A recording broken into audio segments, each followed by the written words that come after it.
se nevojitet një reagim serios dhe i koordinuar nga ana e qeverisë dhe autoriteteve të përfshira për të garantuar transparencë, llogaridhënie dhe zgjidhje të qëndrueshme lidhur me çështjen e rritjes së çmimit të energjisë elektrike nga zero-eja. Ky institucion ka kërkuar pezullimin e zbatimit të vendimit deri në përfundim të hetimeve dhe shqyrtimin e të gjitha aspekteve ligjore, sociale dhe ekonomike që lidhen me këtë çështje. Përmes opinionit adresuar qeverisë në detyrë, avukati i popullit ka vlerësuar se rritja për 16.1% e tarifave për energjinë elektrike ndikon drejt për drejt në rritjen e kostos së jetesës, duke rënduar veçanërisht situatën e konsumatorëve në nevojë dhe të familjeve që përfitojnë asistencë sociale. Ndërkohë, ka shprehur shqetësimin për mungesën e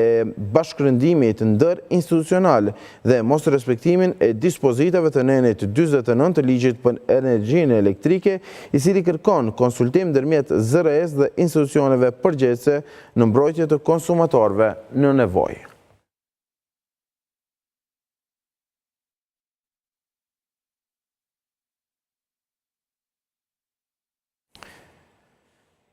Bizneset e përfaqësuar